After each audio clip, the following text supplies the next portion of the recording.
ঢাকা বিশ্ববিদ্যালয়ে অধিভুক্ত সরকারি ৭ কলেজের শিক্ষার্থীদের সঙ্গে ঢাকা বিশ্ববিদ্যালয়ের শিক্ষার্থীদের ধাওয়া পাল্টা ধাওয়ার ঘটনা ঘটেছে। গতকাল রোববার রাতে রাজধানীর নিউ মার্কেট এলাকার নীলক্ষেত মোড়ে হওয়া সংঘর্ষে সাংবাদিক সহ ৭ জন আহত হয়েছেন। লাঠি সোঁটা নিয়ে হামলার পাশাপাশি ইটপাটকেল ছোড়া হয়। এ সময় আশেপাশের এলাকায় ব্যাপক উত্তেজনা ছড়িয়ে পড়ে। বিস্তারিত সাইদ রহমানের প্রতিবেদনে।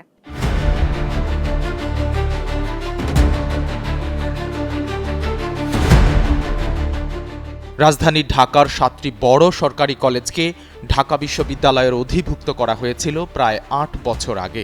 শিক্ষার মান উন্নত করার জন্য এমনটা করা হলেও বিষয়টা বুমেরাং হতে মোটেও দেরি হয় না। শুরু থেকেই পরীক্ষা ও ফল প্রকাশে বিলম্ব হওয়া সহ নানা ধরনের সমস্যা, দাবি দেওয়া আর আন্দোলনের বৃত্তে ঘুরপাক খাচ্ছে কলেজগুলো। সেই ধারাবাহিকতায় এবার সংঘর্ষ বাধে ৭ কলেজ ও ঢাকা বিশ্ববিদ্যালয়ের শিক্ষার্থীদের মধ্যে। এই যে তখন থেকে অধিভুক্তি হলো, ন্যাশনাল থেকে ঢাকা বিশ্ববিদ্যালয়ের ভিতরে আনা হলো, এর একমাত্র কারণ ছিল ঢাকা বিশ্ববিদ্যালয়ের অধিভুক্ত হয়ে ৭ কলেজের শিক্ষার মানকে উন্নত করা। ইভেন তখনকার ঢাকা বিশ্ববিদ্যালয়ের প্রাক্তন ভিসি এবং তখনকার ৭ কলেজের প্রিন্সিপালরা এটা উদ্যোগ নিয়েছিলেন যে ৭ কলেজের শিক্ষার যে মান সেটা হাইপ করা হবে ঢাকা বিশ্ববিদ্যালয়ের সমানভাবে। এর জন্য তারা বলেছিলেন ঢাকা বিশ্ববিদ্যালয়ের শিক্ষকরা ৭ কলেজে ক্লাস নেবে, ইংলিশ কোর্স করানো হবে, বিশ্ববিদ্যালয় মাফিক গবেষণাগার করা হবে, তারপরে বিভিন্ন ক্লাব করা হবে, কালচারাল এডুকেশন প্রোগ্রাম প্রোভাইড করা হবে, হাই লেভেলের সাবজেক্ট ল, জার্নালিজম এগুলো থাকবে। কিন্তু সেই যে ২০১৬ সালে এই আস্থা দিয়ে অধিভুক্তি করা হলো, সেই আস্থার বাস্তবায়ন হলো না।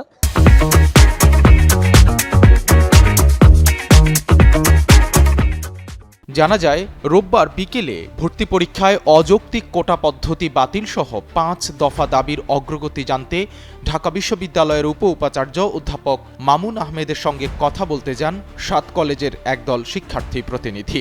এ সময় কয়েকজন হুড়মুড় করে তার কার্যালয়ে ঢুকে পড়েন। এতে মেজাজ হারিয়ে ফেলেন অধ্যাপক মামুন। তার সঙ্গে কয়েকজন শিক্ষার্থীর কথা কাটাকাটি হয়। প্রভিসি যিনি ছিলেন মামুন আহমেদ, উনি হঠাৎ করেই খেপে যান এবং আমাদের মব বলে আখ্যায়িত করতে শুরু করেন। এক পর্যায়ে আমাদের প্রভিসির রুম থেকে বের করে দেওয়া হয়।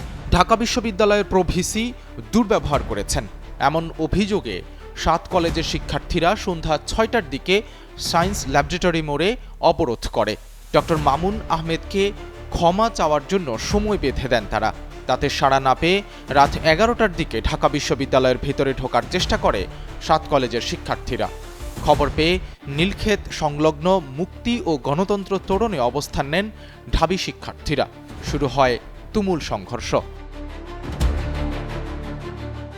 একদিকে ঢাকা বিশ্ববিদ্যালয়, অন্যদিকে ৭ কলেজ।